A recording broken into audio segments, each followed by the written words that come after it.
صلوا على الحبيب.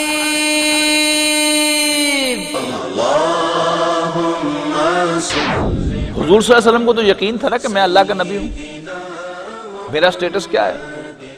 وَاعْلَمُوا أَنَّ فِيكُمْ رَسُولَ اللَّهِ. وہ قرآن جو تھا وہ براہ راست رسول اللہ صلی اللہ علیہ وسلم کے قلب پر نازل ہوا.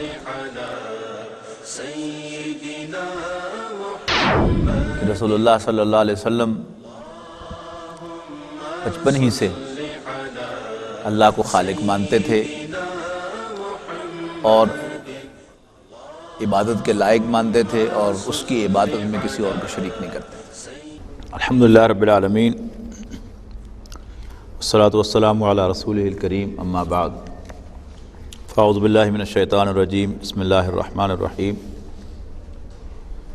یریدون لیطفئوا نور اللہ بافواہہم واللہ متم نورہ ولو کرہ الکافرون. هو الذی ارسل رسولہ بالہدی ودین الحق لیظہرہ علی الدین کلہ ولو کرہ المشرکون. نبی اکرم صلی اللہ علیہ وسلم کی سیرت مطہرہ کے مطالعے میں اب ہم غزوہ تبوک تک پہنچے ہیں. غزوہ تبوک نبی اکرم صلی اللہ علیہ وسلم کی حیات طیبہ کا سب سے بڑا معرکہ ہے، جنگی مشن ہے. اس کی وجہ تو بنیادی طور پر نبی اکرم صلی اللہ علیہ وسلم کے سفیر کا قتل تھا، جس کی سزا دینے کے لیے پہلے نبی اکرم صلی اللہ علیہ وسلم نے حضرت زید ابن حارثہ کی سرکردگی میں ایک لشکر بھیجا تھا اور جنگ موتا ہوئی تھی اس پر. وہ بڑا معرکہ کہ جس میں حضور صلی اللہ علیہ وسلم نے 3 کمانڈرز مقرر فرمائے، ون آفٹر دی ادر. وہ تینوں شہید ہو گئے اور پھر فائنلی حضرت خالد ابن ولید رضی اللہ تعالیٰ عنہ نے کمان سنبھالی اور بہت ہی ہوشیاری کے ساتھ وہ لاکھوں کی فوج کے سامنے سے ایک مختصر سے دستے کو نکال کے لے آئے.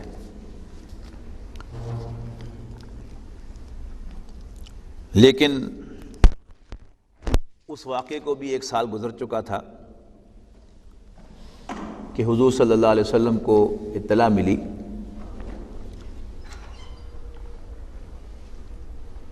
کہ رومی بادشاہ جو ہے وہ اس بات پر تشویش میں مبتلا ہے کہ اس کے زیر اثر جو عرب علاقے تھے وہ اس کی دسترس سے نکل رہے ہیں اور وہ اس کا تدارک کرنے کے لیے اب ایک بڑی فوج تیار کر رہا ہے.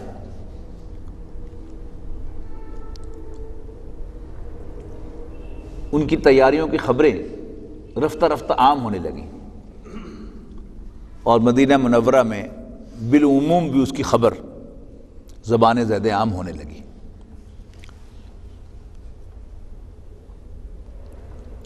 حضرت عمر رضی اللہ تعالی عنہ ایک اور انصاری صحابی کے ساتھ ایک ارینجمنٹ رکھتے تھے کہ دن کا ایک حصہ وہ حضور صلی اللہ علیہ وسلم کی محفل میں رہتے تھے اور دوسرا حصہ حضرت عمر رضی اللہ تعالیٰ عنہ حضور صلی اللہ علیہ وسلم کی محفل میں رہتے تھے تاکہ حضور صلی اللہ علیہ وسلم کی پوری گائیڈنس جو ہے وہ حاصل کر سکیں.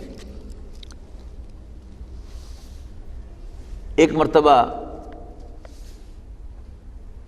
اس انصاری صحابی نے بڑی تیزی سے حضرت عمر کا دروازہ کھٹکھٹایا. حضرت عمر گھبرا کر اٹھے اور باہر جا کر پوچھا کہ کہیں شاہ غسان نے حملہ تو نہیں کر دیا؟ تو انہوں نے کہا کہ نہیں وہ معاملہ نہیں ہے، معاملہ اس سے بھی زیادہ تشویشناک ہے. اور وہ معاملہ یہ تھا کہ رسول اللہ صلی اللہ علیہ وسلم نے اپنی ازواج سے 1 مہینے کا بائیکاٹ کیا تھا اور اس کی وجہ یہ تھی کہ ازواج مطہرات نے ایک ڈیمانڈ رسول اللہ صلی اللہ علیہ وسلم کے سامنے رکھی تھی اجتماعی طور پر کہ اب تو مال غنیمت بھی آ رہا ہے، مال فے بھی آ رہا ہے، لیکن ہمارا جو آپ نے خرچہ نہیں بڑھایا، کچھ خرچہ بڑھا دیں، یعنی کوئی بھی خاتون، ہم اپنے گھروں میں دیکھ لیں، وہ یہ تقاضا کرتی رہتی ہے، کوئی اس میں عام خاتون کے اعتبار سے تو کوئی بری بات یا بڑی بات نہیں تھی۔ لیکن وہ جو اقبال نے کہا نا کہ میرا طریق امیری نہیں فقیری ہے، خودی نہ بیچ غریبی میں نام پیدا کر۔ رسول اللہ صلی اللہ علیہ وسلم کا معاملہ چونکہ اس طرح کا تھا، لہذا رسول اللہ صلی اللہ علیہ وسلم کو ازواج مطہرات کا یہ مطالبہ اچھا نہیں لگا، اور آپ نے 1 مہینے کے لیے ان سے علیحدگی اختیار فرمائی، اور مسجد نبوی کے اوپر آپ نے ایک چبوترا بنوایا، ایک سائبان لگوایا، اور اس میں آپ نے قیام فرمایا۔ لیکن صحابہ نے یہ سمجھا کہ حضور صلی اللہ علیہ وسلم نے اپنی تمام بیویوں کو طلاق دے دی ہے، تو اس صحابی نے، انصاری صحابی نے حضرت عمر سے کہا کہ نہیں، اس سے بھی بڑا واقعہ ہوا ہے کہ حضور صلی اللہ علیہ وسلم نے اپنی ازواج کو طلاق دے دی ہے، ان سے علیحدگی اختیار کر لی ہے۔ تو بات یہ تو ایک ضمنی بات تھی، اب چونکہ بات آئی ہے اس کا کنکلوژن بھی بتانا لازم ہے کہ 1 مہینے کے بائیکاٹ کے بعد ان سے پوچھا گیا، یعنی قرآن مجید میں وہ آیات نازل ہوئی ہیں کہ اگر تمہیں اللہ اور اس کے رسول کا ساتھ چاہیے تو پھر تو تمہیں انہی حالات میں رہنا پڑے گا، اور اے نبی کہہ دو اپنی بیویوں سے اگر تمہیں دنیا کا مال و متاع چاہیے تو آؤ میں تمہیں دنیا کا مال و متاع دے کر رخصت کر دوں۔ تو تمام ازواج نے یونانیمسلی آپٹ کیا کہ نہیں۔ بہرحال ایک خیال تھا جس کا ہم نے اظہار کیا تھا، ہمیں ایسی کوئی چیز نہیں چاہیے ایٹ یور کاسٹ، یعنی اگر معاملہ ہو کہ چوز بٹوین دا ٹو تو پھر آور چوائس از یو، ہمیں وہ نہیں چاہیے۔ تو سب کی سب ازواج نے آپٹ کیا کہ ہمیں حضور صلی اللہ علیہ وسلم کی زوجیت دنیا جہان کے مال سے زیادہ عزیز ہے، اور پھر وہ بائیکاٹ رسول اللہ صلی اللہ علیہ وسلم نے ختم فرما دیا۔ لیکن یہاں ذکر ہو رہا تھا یعنی شاہ غسان کے حملے کا۔ بہرحال نبی اکرم صلی اللہ علیہ وسلم نے بھی پہلی مرتبہ اپنی پوری زندگی میں اعلان فرمایا کہ آپ روم پر حملہ کریں گے، اور تیاری کا حکم دیا صحابہ کرام کو کھل کر، ورنہ ایسے بھی واقعات تھے کہ آپ نے اگر مشرق کی طرف جانا ہوتا تھا تو آپ پہلے مغرب کی طرف سفر اختیار کرتے تھے، یعنی اسٹریٹجک، لیکن یعنی اسی اسٹریٹجی کا ایک حصہ ہے۔ اسٹریٹجی پیٹنٹ فارمولوں کو نہیں کہا جاتا، یعنی اسٹریٹجی جو ہے وہ ہمیشہ ہوتی ہے یعنی اکارڈنگ ٹو سچویشن آپ جو ہم پلان کریں کہ اگر اسٹریٹجی اس بات یعنی نزاکت اس بات کا تقاضا کرے، حالات کی نزاکت کہ آپ اس وقت ڈسکلوز نہ کریں کہ آپ نے کدھر جانا ہے، تو صحیح اسٹریٹجی یہ ہے کہ آپ ڈسکلوز نہ کریں، اور اگر حالات کی نزاکت اس بات کا تقاضا کرے کہ آپ اس کو ڈسکلوز کریں اور کھل کر اعلان کریں تو پھر یہی کرنا جو ہے وہ زیادہ صحیح اسٹریٹجی ہے۔ تو اس موقع پر رسول اللہ صلی اللہ علیہ وسلم نے یہ محسوس کیا کہ اس کا اعلان کرنا ضروری ہے۔ 2 اعتبارات سے اس کی اہمیت بڑی واضح ہے۔ ایک تو چونکہ یہ مہم بہت بڑی تھی، لہذا اس مہم کے حوالے سے لوگ تیاری کریں، اور دوسرے یعنی اس سے ایک تھریٹ بھی کریٹ ہوتا ہے کہ دشمن جو ہے وہ بھی سمجھتا ہے کہ محمد صلی اللہ علیہ وسلم وہ اتنے مستعد ہیں اور اتنی طاقت رکھتے ہیں کہ ان پر مجھ پر آ کے چڑھائی کر رہے ہیں، تو وہ اس کا مورائل بھی اس سے ڈاؤن ہوتا ہے۔ تو بہرحال رسول اللہ صلی اللہ علیہ وسلم نے اس موقع پر یہ آپٹ فرمایا اور اسی پر آپ نے عمل فرمایا۔ مزید برآں رسول اللہ صلی اللہ علیہ وسلم نے اس مہم کی مناسبت سے بے حد ترغیب دلائی کہ لاؤ جو لا سکتے ہو، لاؤ جو لا سکتے ہو، لاؤ جو لا سکتے ہو۔ مہم بہت بڑی ہے، مہم بہت بڑی ہے، یعنی پروپورشنیٹ کنٹریبیوشن کرو. لہذا صحابہ کرام نے بھی اس کو رسپونڈ کیا رسول اللہ صلی اللہ علیہ وسلم کی خواہش کے عین مطابق. حضرت عثمان بن عفان رضی اللہ تعالیٰ عنہ ملک شام کے لیے قافلہ تیار کیے ہوئے تھے جس میں پالان اور کجاوے سمیت 200 اونٹ تھے اور 200 اوقیہ یعنی تقریباً 29.5 کلو چاندی تھی. آپ نے یہ سب ڈونیٹ کر دیا.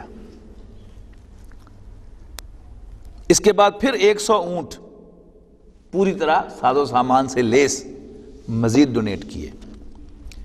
اس کے بعد 1000 دینار تقریباً 5.5 کلو سونے کے سکے لے آئے اور انہیں نبی اکرم صلی اللہ علیہ وسلم کی جھولی میں لا کے ڈال دیا.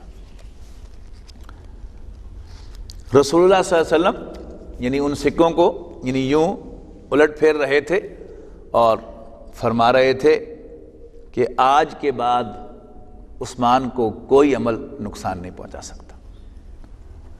یعنی اللہ تعالیٰ کے رسول کی خوشنودی کو اس حد تک حاصل کرنا یعنی اس کا ایک تو یہ موقع آیا حضرت عثمان رضی اللہ تعالیٰ عنہ کے لیے، اور دوسرا بڑا زبردست موقع وہ تھا کہ جب حضرت ام کلثوم رضی اللہ تعالیٰ عنہ کا انتقال ہوا.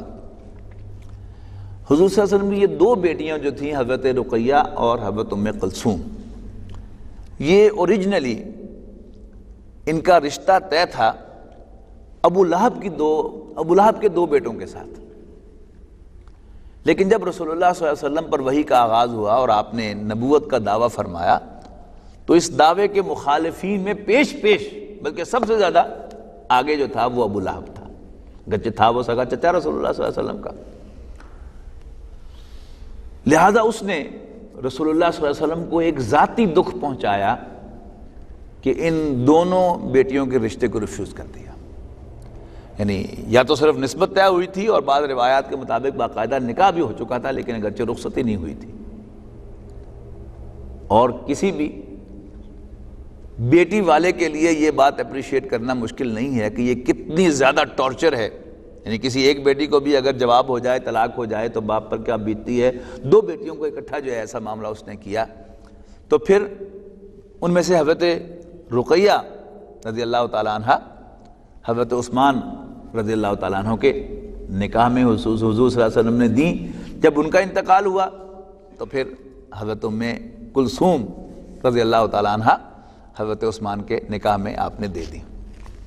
اور جب حضرت ام کلثوم کا انتقال ہوا تو اس وقت آن ریکارڈ رسول اللہ صلی اللہ علیہ وسلم نے کہا کہ اگر میری 100 بیٹیاں ہوتی اور وہ ون آفٹر دی ادر فوت ہوتی رہتی تو میں 100 کی 100 عثمان کے نکاح میں دے دیتا. یعنی دامادی کی اپریسیشن شاید اس سے زیادہ نہیں ہو سکتی کہ کسی کا شوہر اپنے داماد سے اتنا خوش ہو جائے. اور میں اور آپ تو خوش ہوں ناراض ہوں کیا فرق پڑتا ہے، وہ سسر جو ہیں وہ اللہ کے رسول ہوں صلی اللہ علیہ وسلم اور وہ اپنے کسی داماد پر اتنی خوشی کا اظہار کر دیں تو پھر اس داماد کو اور کیا چاہیے. تو یہ 2 جو اپریسیشنز ہیں حضرت عثمان رضی اللہ تعالیٰ عنہ کے لیے یہ یاد رکھنی چاہیے. اس وقت ذکر کر رہا ہوں میں کہ جب انہوں نے یہ ڈونیشن دی 1000 دینار کی، اس پر رسول اللہ صلی اللہ علیہ وسلم اتنے خوش ہوئے کہ آپ نے فرمایا کہ آج کے بعد عثمان کو اس کا کوئی عمل نقصان نہیں پہنچا سکتا. باقی حضرت عمر اور حضرت ابوبکر رضی اللہ تعالیٰ عنہ کے درمیان جو مسابقت ہوئی وہ تو آپ کے علم میں ہے ہی. وہ یہی موقع ہے کہ حضور صلی اللہ علیہ وسلم نے دل کھول کر ڈونیٹ کرنے کی ترغیب دلائی. حضرت عمر رضی اللہ تعالیٰ عنہ یہ فرماتے ہیں کہ اس وقت میں اچھی فائنینشیل پوزیشن میں تھا اور کاروباری حالات میں اپس اینڈ ڈاؤنز آتے رہتے ہیں، تو میں نے یہ محسوس کیا کہ آج میں ابوبکر سے بازی لے جاؤں گا. تو اپنی جو بھی ٹوٹل ان کے پاس تھی پراپرٹی تو اس کا نصف لے کر وہ حضور صلی اللہ علیہ وسلم کی خدمت میں حاضر ہوئے. تو حضور صلی اللہ علیہ وسلم دریافت کیا کہ عمر کچھ چھوڑ کے بھی آئے ہو گھر میں؟ تو حضرت عمر نے عرض کی اللہ کے رسول آدھا میں گھر چھوڑ آیا ہوں، آدھا آپ کی خدمت میں پیش کر رہا ہوں. تو حضور صلی اللہ علیہ وسلم نے خوشی کا اظہار فرمایا.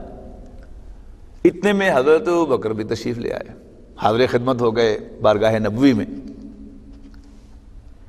تو حضور صلی اللہ علیہ وسلم نے ان سے بھی پوچھ لیا کہ گھر میں کیا چھوڑ کے آئے ہو؟ تو حضرت عمر رضی اللہ تعالیٰ عنہ نے حضرت ابوبکر رضی اللہ تعالیٰ عنہ نے فرمایا کہ گھر میں اللہ اور اس کے رسول کا صرف نام چھوڑ کے آیا ہو.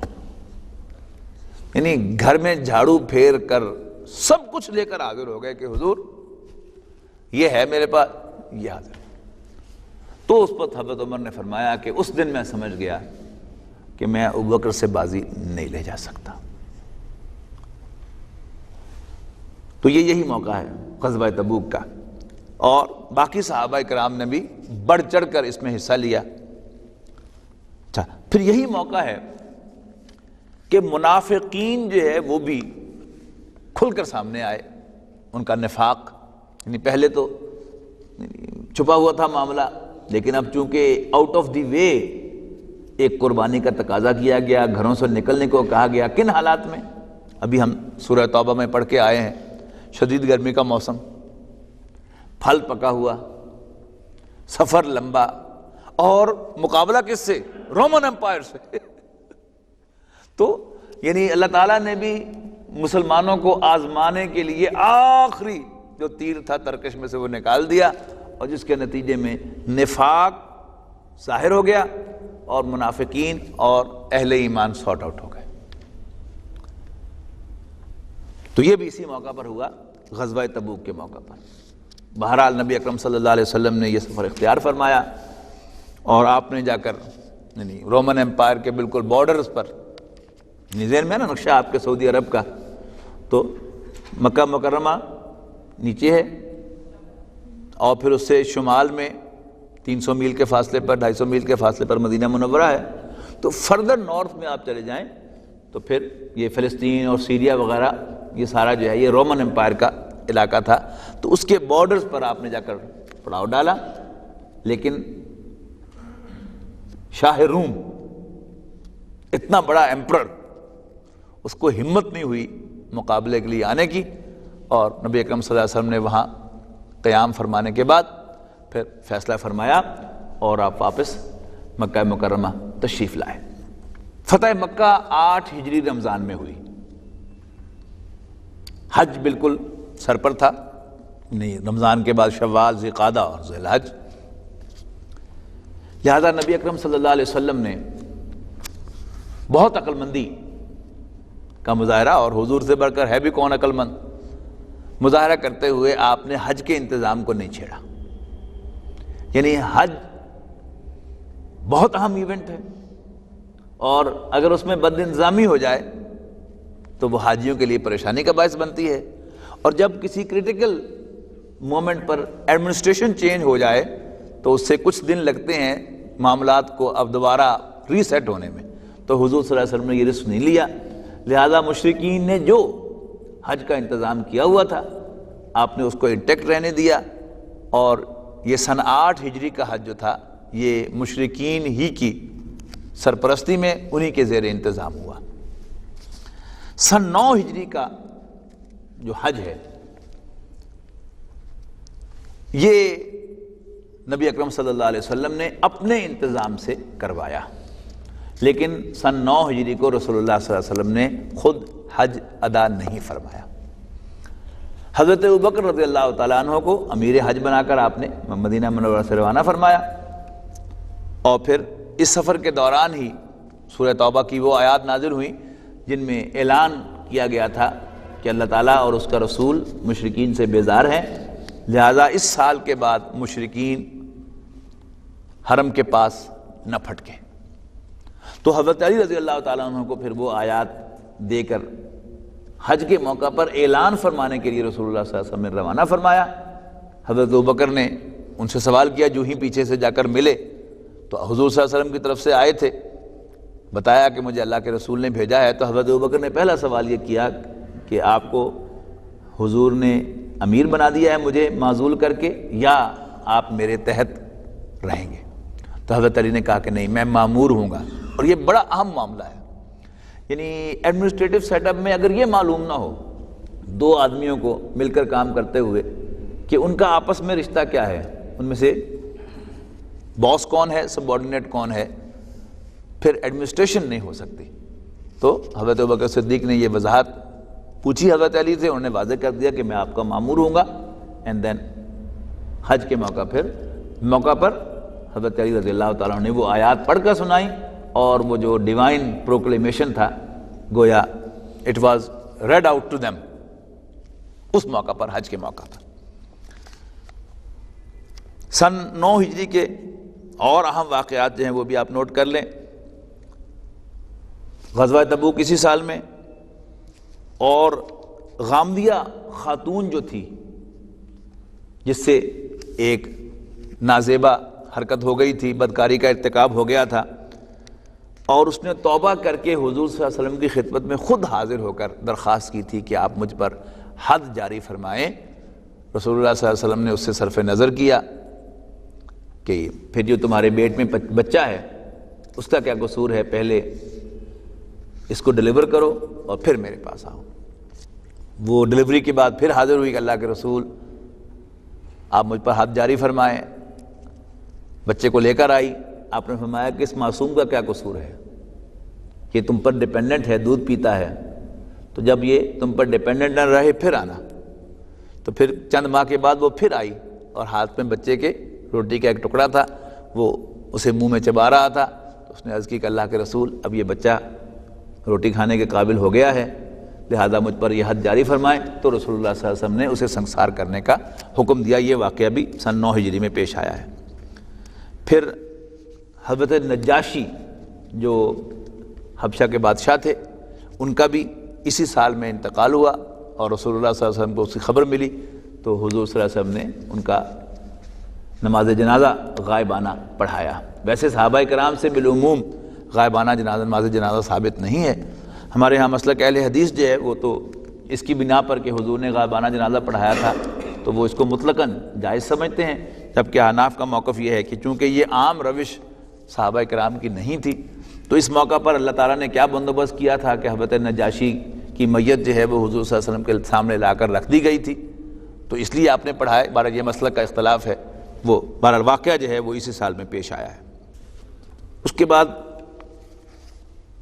سن 10 ہجری میں نبی اکرم صلی اللہ علیہ وسلم نے خود حج فرمایا ہے، اور یہ حضور صلی اللہ علیہ وسلم کی زندگی کا آخری حج ہے.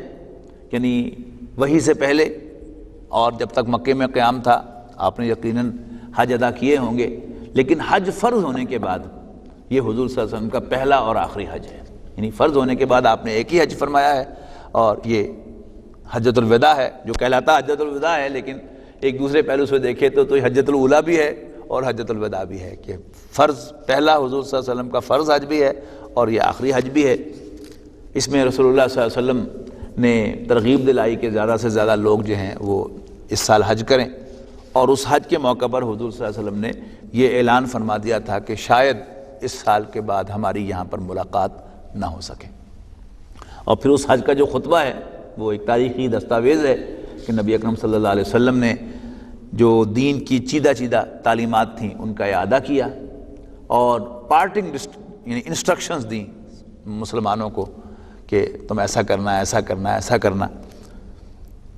اور پھر اس کے بعد ایک بڑا عجیب معاملہ ہوا کہ رسول اللہ صلی اللہ علیہ وسلم نے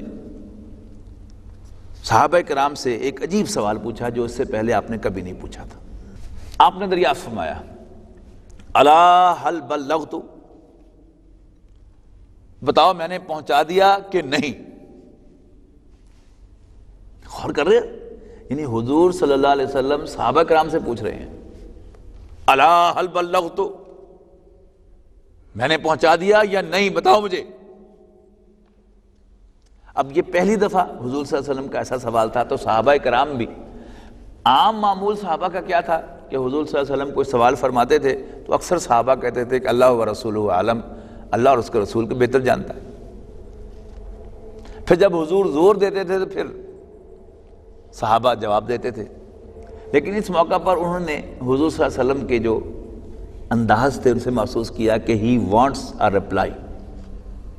لہذا صحابہ کرام نے، آپ نے ایک سوال کیا 3 جواب دیے. انا نشہد انک قد بلغت وادیت ونصحت، اللہ کے رسول ہم گواہی دیتے ہیں کہ آپ نے حق تبلیغ ادا کر دیا، آپ نے حق امانت ادا کر دیا، اور آپ نے حق خیر خواہی ادا کر دیا۔ بہت بڑا مجمع تھا، کوئی ایمپلیفائر تو تھا نہیں۔ پھر آپ دائیں مڑے، الا هل بلغت، میں نے پہنچا دیا کہ نہیں؟ پھر 3 جواب ملے۔ پھر آپ بائیں مڑے، پھر آپ نے یہی سوال پوچھا، پھر 3 جواب ملے۔ پھر نبی اکرم صلی اللہ علیہ وسلم نے اپنی انگلی مبارک آسمان کی طرف اٹھائی، اللہم اشہد، اللہم اشہد، اللہم اشہد، اے اللہ تو بھی گواہ رہے۔ طاری کیجئے اپنے آپ کو، اس کیفیت میں لے کر جائیے کہ وہ جو آج ہم نے پڑھا نا اس میں کہ والذین لا یرجون لقاءنا، یعنی ایک وہ کردار ہے کہ جسے اللہ تعالیٰ سے ملنے کی امید نہیں ہے، اور ادھر رسول اللہ صلی اللہ علیہ وسلم ہے جنہیں اللہ سے ملاقات کا یقین ہے، اور یہ یقین ہے کہ مجھ سے پوچھا جانا ہے قیامت کے دن کہ did I do my duty, did I convey the message. لہذا اللہ تعالیٰ کو گواہ بنا رہے کہ یا اللہ تو گواہ رہے کہ یہ مان رہے ہیں کہ میں نے تیرا پیغام ان تک پہنچا دیا، میں نے تیرا پیغام ان تک پہنچا دیا، میں نے تیرا میسج انہیں کنوے کر دیا ہے۔ اللہم اشہد، اور پھر فرمایا فَلْيُبَلِّغِ الشَّاهِدُ الْغَائِبَ، تو چاہیے کہ جو یہاں موجود ہے وہ یہ پیغام اس تک پہنچا دے جو یہاں موجود نہیں ہے۔ یہ ہے ٹرانسفر آف رسپانسبلٹی۔ اللہ تعالیٰ نے حضور صلی اللہ علیہ وسلم کو اپنا پیغمبر بنا کر بھیجا تھا، اب حضور صلی اللہ علیہ وسلم اپنا یہ فرض منصبی امت کو منتقل کر رہے ہیں۔ میں نے تم تک پیغام پہنچا دیا ہے، اب یہ تمہاری ذمہ داری ہے کہ جو بھی یہاں موجود نہیں ہے اس تک تم یہ پیغام پہنچاؤ گے، اور پھر اس کے بعد اگلی نسل، اس کے بعد اگلی نسل، اس کے بعد اگلی نسل۔ تو یہ ذمہ داری، دعوت و تبلیغ امت کا شغل نہیں ہے، امت کی ہابی نہیں ہے، یہ امت کی ڈیوٹی ہے۔ اللہ تعالیٰ نے حضور صلی اللہ علیہ وسلم کی ڈیوٹی لگائی تھی، اور حضور صلی اللہ علیہ وسلم نے امت کی ڈیوٹی لگائی ہے کہ جو یہاں موجود ہے اس کا فرض ہے، اس پر لازم ہے، اس کی ڈیوٹی ہے کہ وہ یہ پیغام اس تک پہنچائے جو یہاں موجود نہیں ہے۔ پھر آپ سفر سے واپس تشریف لائے ہیں، اور صحابہ کرام کو اب یہ چیز جو ہے یہ کھٹکنی شروع ہو گئی تھی کہ اب حضور صلی اللہ علیہ وسلم کے ڈپارچر کا وقت آ گیا ہے۔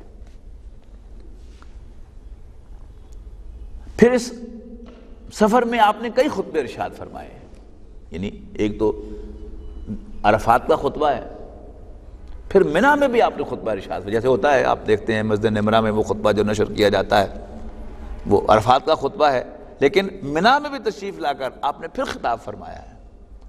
لیکن روایات میں یعنی آپس میں اوور لیپنگ ہے کہ ایگزیکٹلی یہ جو حجۃ الوداع کا خطبہ مشہور ہے یہ منی کا خطبہ ہے، بعض کے نزدیک یہ منی کا خطبہ ہے، بعض کے نزدیک یہ عرفات کا خطبہ ہے، لیکن باٹم لائن یہ ہے کہ حضور صلی اللہ علیہ وسلم نے جا بجا خطاب فرمائے ہیں کہ ایسا معلوم ہوتا ہے کہ حضور صلی اللہ علیہ وسلم کو اشارہ تھا اللہ تعالیٰ تک کی طرف سے کہ اب آپ کی واپسی کا وقت آ گیا ہے، تو آپ نے جہاں بجا انسٹرکشنز دی ہیں۔ پھر منی کے خطبے میں یا کسی اور خطبے میں حضور صلی اللہ علیہ وسلم نے تاکید کے ساتھ فرمایا ان ترکت فیکم ما ان اعتزلتم ما ان اعتصمتم بھی لن تضلوا ابدا، کتاب اللہ، کہ لوگوں میں تمہارے اندر ایک ایسی چیز چھوڑ کے جا رہا ہوں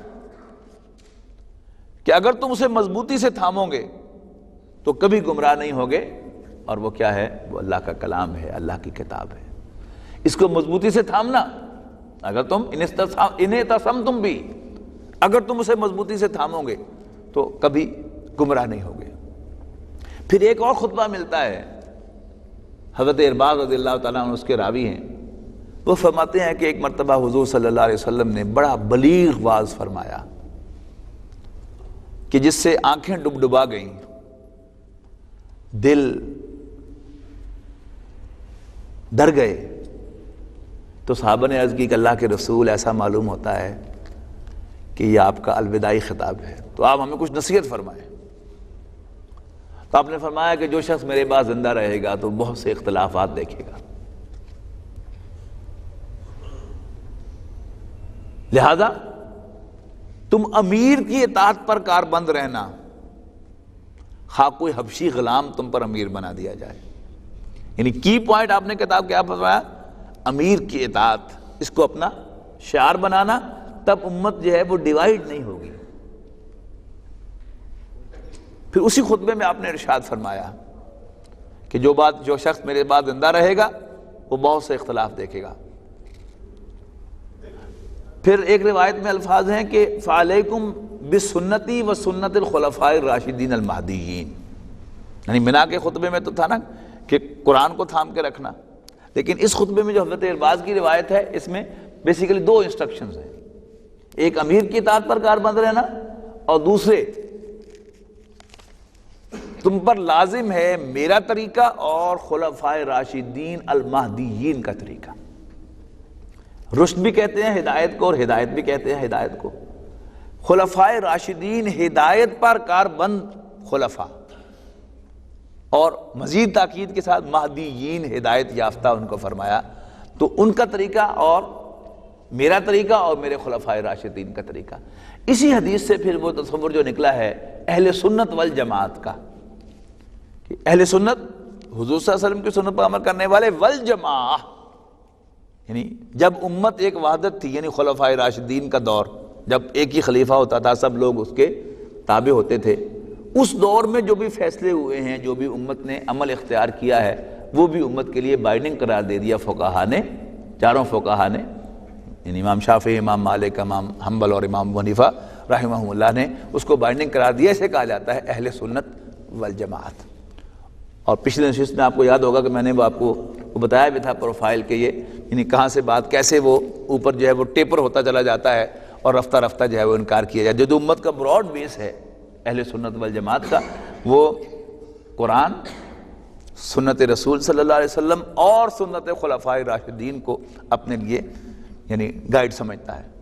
پھر اس کے بعد ٹیپر آتی ہے تو ہمارے یہاں کے اہل حدیث حضرات جو ہے وہ آتے ہیں، وہ خلفاء راشدین کے دور کے فیصلوں کو وہ اپنے دور کے فیصلے قرار دیتے ہیں، قیامت تک کے لیے بائنڈنگ قرار نہیں دیتے۔